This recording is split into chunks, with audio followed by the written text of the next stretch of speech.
Je comprends pas. À chaque fois que je fais une coloration avec de l'ammoniac, un mois ou deux après, j'ai toujours des reflets roux. Mais en fait, ça fonctionne comment une coloration ?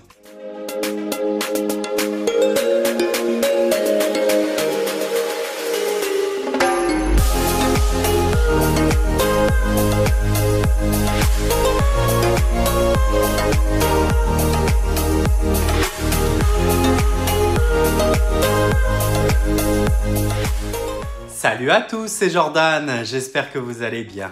Aujourd'hui, je vais vous faire un cours purement théorique et je vais vous expliquer comment fonctionne une coloration avec ammoniac. En sachant comment fonctionne une coloration, vous pourrez comprendre pourquoi celle-ci vire parfois à des reflets un peu étranges.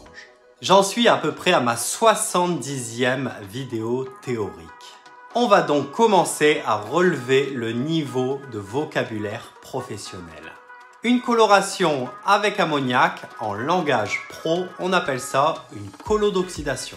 Oubliez le mot teinture pour parler de coloration car vos cheveux ne sont pas des tapis et nous, coiffeurs, ce mot nous pique aux oreilles. Tout d'abord, pour préparer une colodoxydation, il faut automatiquement un tube de coloration d'oxydation et un oxydant. Les étapes chimiques d'une coloration d'oxydation sont les suivantes. En premier, vous avez l'application. En deuxième, vous avez l'oxydation. En troisième, vous avez l'ouverture des écailles. En quatrième, la phase décolorante. Et en dernier, la phase colorante. L'application, pas besoin de vous faire un dessin, c'est quand vous appliquez la coloration sur vos cheveux. Au contact des cheveux et de l'oxygène, le mélange va s'oxyder et le tube de coloration va déstabiliser l'oxydant.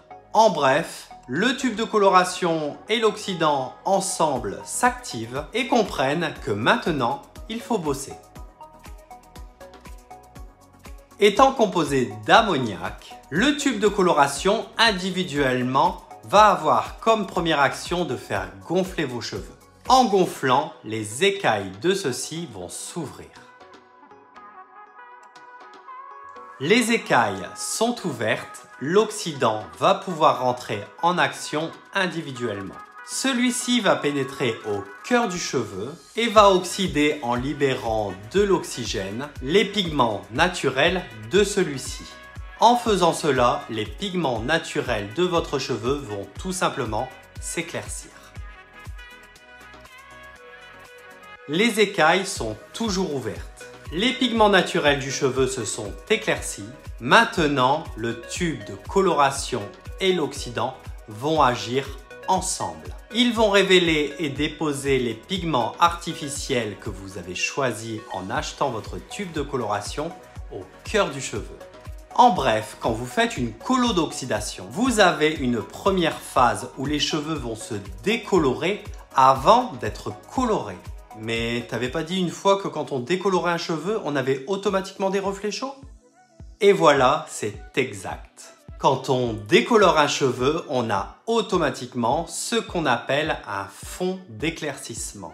C'est-à-dire qu'en éclaircissant un cheveu, on aura automatiquement des reflets chauds comme du orangé jaune ou du jaune. Heureusement, quand on fait une coloration, la dernière phase de celle-ci recouvre en colorant ces reflets chauds orange, orangé jaune ou jaune.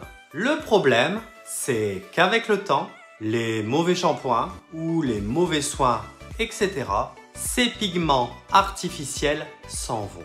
Et si on retire la partie colorante du cheveu, il restera malheureusement la partie décolorée avec les reflets chauds orange, orangé jaune ou jaune.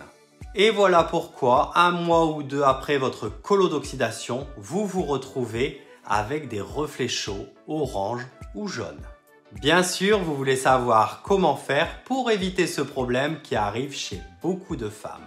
Je vous rappelle le thème de cette vidéo qui est comment fonctionne une coloration. La semaine prochaine, la vidéo sera donc comment ne pas devenir rousse après une coloration. J'espère que ma vidéo vous a plu. Vous le savez, vous pouvez me retrouver sur Instagram en tapant jode.r et je vous dis à bientôt.